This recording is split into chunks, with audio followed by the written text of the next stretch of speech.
ladies and gentlemen, to the Heckle. It's been a while, but we're back. I'm back, most importantly, and this time we are finally on video. Not exactly how it's going to look once everything's finally in a row, kind of threw this all together just as a trial run sort of episode, but we are excited to finally be bringing this show to you on video.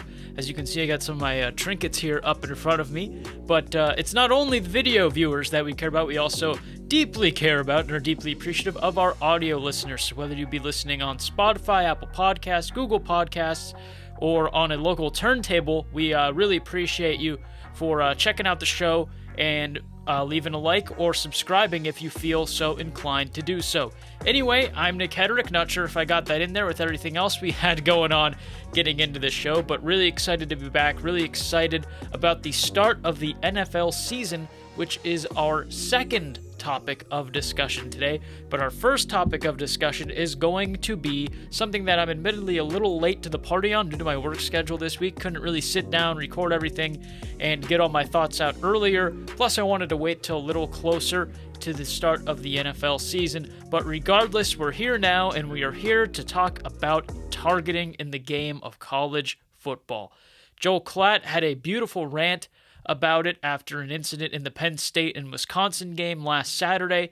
Pat McAfee touched on it during one of his shows this week, and I felt like although there's not much more I can add, I think I can, air my dirty laundry with the situation and certainly agree with a lot of what they said. But for those that don't know what happened, Wisconsin's quarterback ran with the ball, and Penn State's Ellis Brooks hit him, and it was ruled as a targeting penalty, meaning he got the penalty, and he was ejected from the game. And as a result of that transpiring, Joel Klatt very passionately came from a place of pure irritation and aggravation, I would say, said the following, and I quote, "The guy's not out there headhunting. He's playing fast. It's a violent sport. This is a good player. It's a really good player. He's the heart and soul of this defense right now. He shouldn't be ejected from the game. You want to throw a flag? Throw a flag. Eject the guy from the game? Question mark." I know. I think he could have got the question mark was there, by the way I said that. But then he went on and said, "We've got to fix this in college football. It's a disgrace." And when he calls it a disgrace, you might say, wow, that's a bit extreme. But I think it's absolutely right. In what world is a guy like Ellis Brooks, who's, as Joel Klatt says, the heart and soul of that Penn State defense? He's the most exciting guy I thought was on their defensive side of the ball. Maybe Joey Porter Jr. is up there as well. I think there's a couple other guys, but those are the two that I was focused in on watching this game. Won some money on that game as well, if you want to check out our Twitter at @stranded_sports. But Klatt really hits the nail on the head here by saying that it's a disgrace. And the real issue that I have with the targeting thing is the ejection. And I think that's what Klatt is getting at as well. There's a lot of fluky hits when it comes to targeting. You got ball carriers lowering their head to maybe even initiate the contact in some points. I never played football, so I'm not going to say what instinctively happens.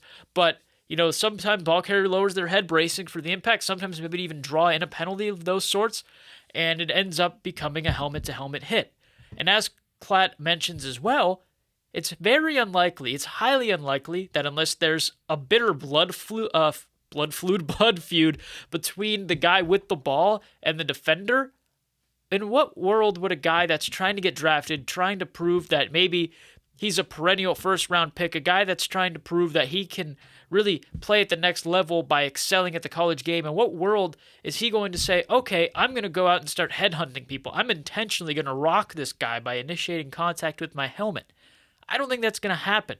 I think it's foolish to think that that would happen because no college defender is going to willingly kind of take that label that I think comes with these targeting penalties of maybe being an undisciplined guy or someone who really can't control themselves on the field, control their motion, control their energy, and they're wildly going out there and injuring people or hitting people with their helmet. I don't know. But I don't think that you can make a case in any circumstance, really, that they're going out there intentionally trying to target someone. It's like most penalties, I like to think. It's an accident. Sure, you hold a guy sometimes and you hope you get away with it. Sure, you do a little nudging with, a wide receiver or a DB and you hope you get away with it. But in most senses, penalties are purely accidental, I like to think. And targeting, and probably, aside from maybe 1 out of 50 incidents, maybe even more, maybe a little less, I'm not sure. I don't think anyone's going out there intentionally trying to say, you know what? It's time I put this guy in his place. I'm going to put my head down. I'm going to slam into him as hard as I can, risk injury on myself, and I'm going to, get this targeting penalty. I don't think that's ever going to happen. I don't think that ever happens. And Klatt, again, get the metaphorical hammer and the nail, nailing it right on the head there. It's a fast game. Hits like this happen. Athletes right now are so incredibly talented. It makes me playing even into middle school and a little bit of stuff in high school, not for my high school, look that even more impressive because I was never an athlete by trade. I was very mediocre at points, and I like to think now, being 11, 12, 13, 14, I would get run off the floor in almost anything that I played had I been that age now. Because athletes, everyone knows about their bodies more now. They know how to train better. They know how to make the most out of their training regimens.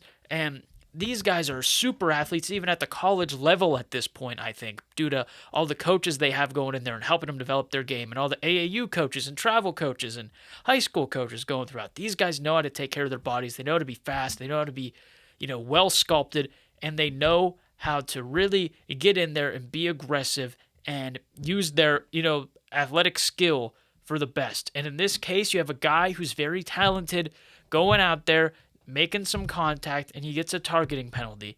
And I don't think it's fair that you're punished for that because it's a fast game, as I was getting at there, and things like this are going to happen. Hard hits are going to happen, and there's really no way to avoid them. Sure, concussions are going to be a problem in football for probably as long as I'm alive or as you are alive.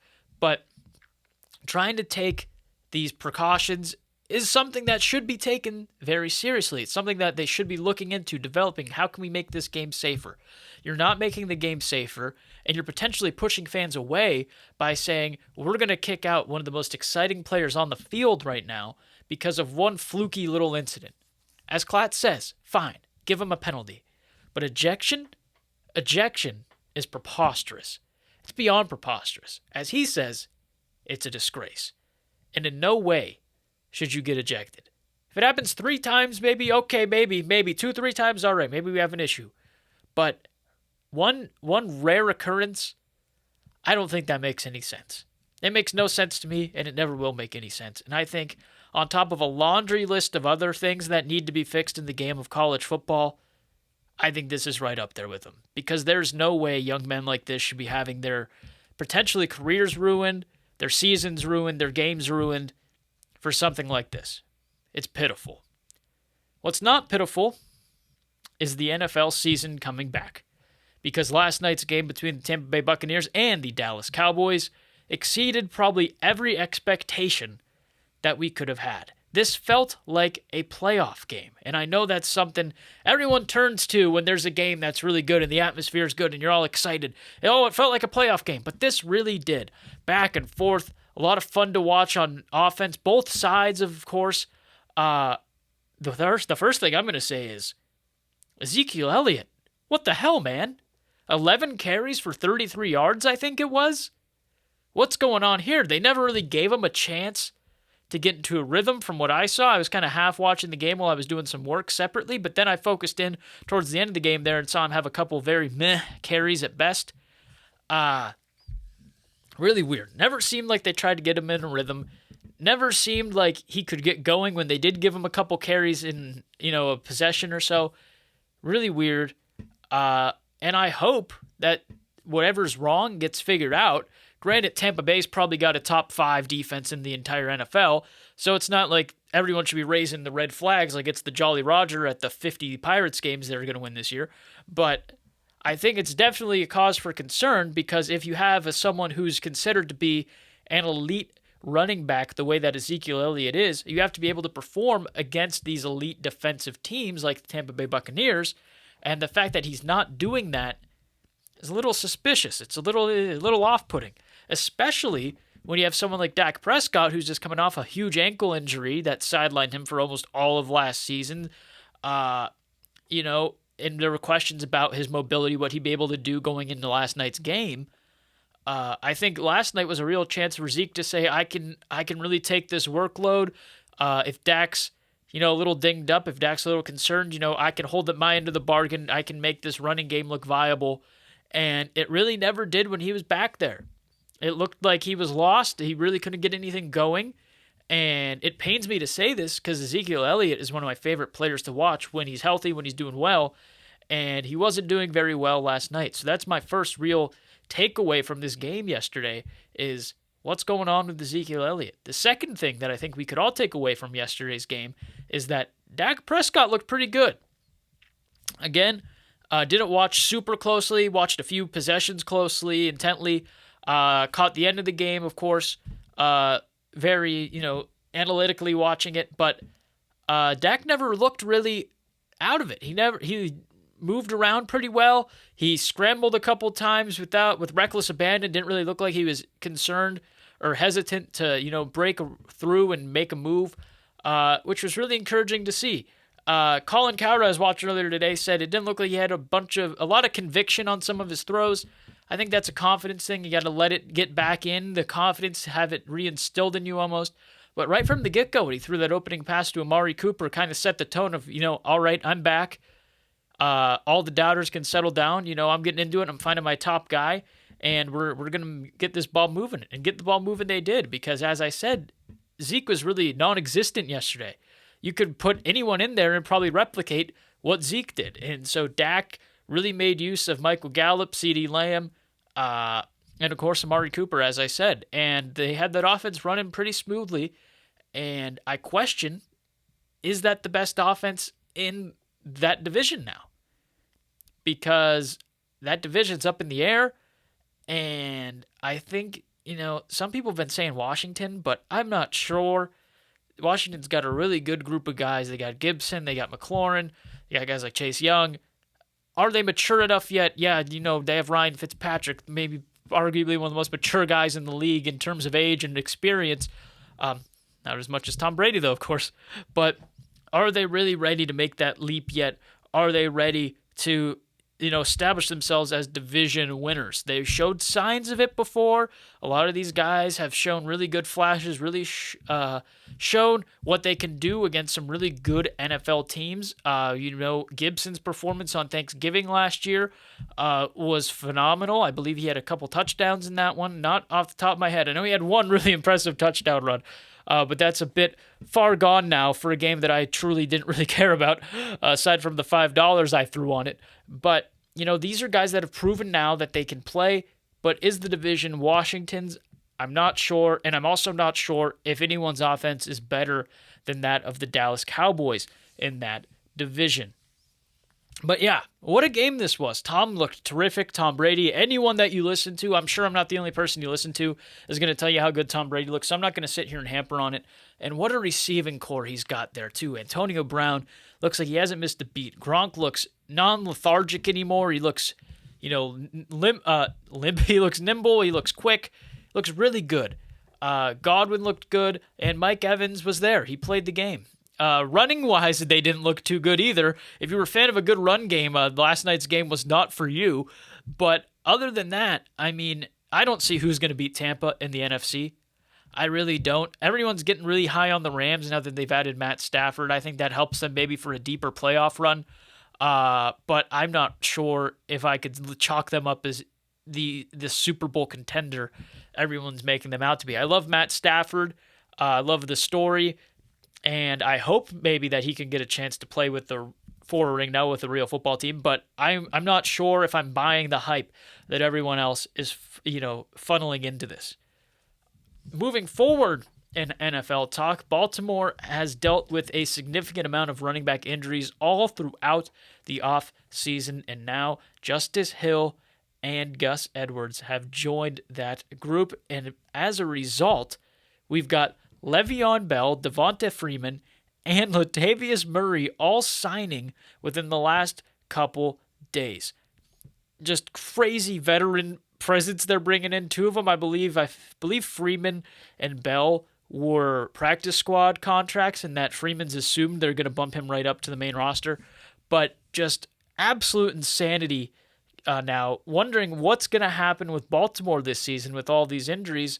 And, of course, Marcus Peters was also injured yesterday, tearing an ACL. So what's that make for Baltimore? Everyone was saying this is going to be Lamar's big bounce-back year after the team was in last season. Interested to see what goes on with that dynamic now. Does that mean Pittsburgh and Baltimore? Does that mean Pittsburgh and what some are considering this last dance of Big Ben? Maybe he will come back next year. Maybe he won't. Does that mean Pittsburgh now is battling with Cleveland again? Is it still a 3-dog race? Was it ever a 3-dog race? I think we're going to see a lot of answers, I think, relatively quickly into this season. But I'm not sure if I feel super confident anymore in Baltimore being the world beaters that they appeared to be a couple seasons ago when Lamar took over and just looked incredible and was putting up, 40-something fantasy points a game. Not like that's how you should be judging if someone's doing well or not, but still, you get the point.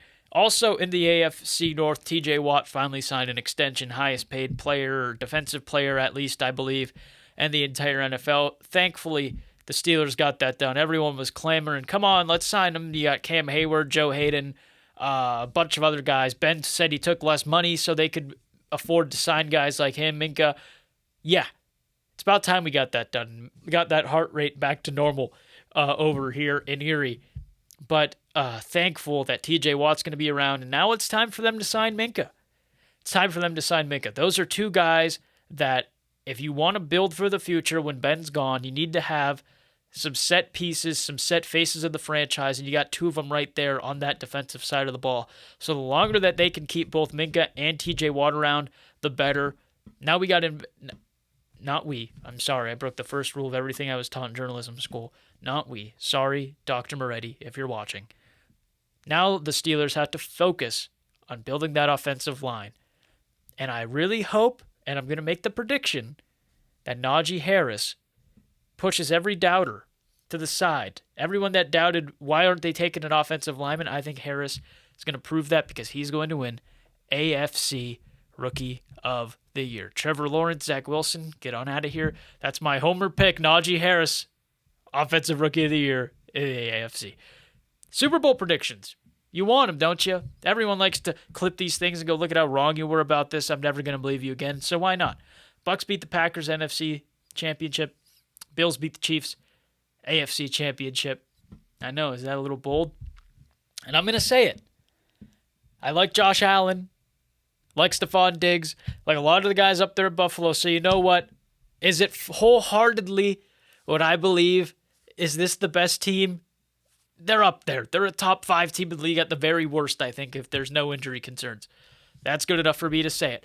Buffalo 34, Tampa Bay 28. Buffalo wins the Super Bowl this year. This is a quick one. It was a fun one. This was the Heckle. Thank you very much for listening to this and all other podcasts on the Stranded Sports Podcast Network. We really appreciate you listening. We really appreciate you taking the time. And as always, be sure to share, subscribe, and all that fun stuff that I mentioned at the beginning. And don't forget to thank your local produce workers.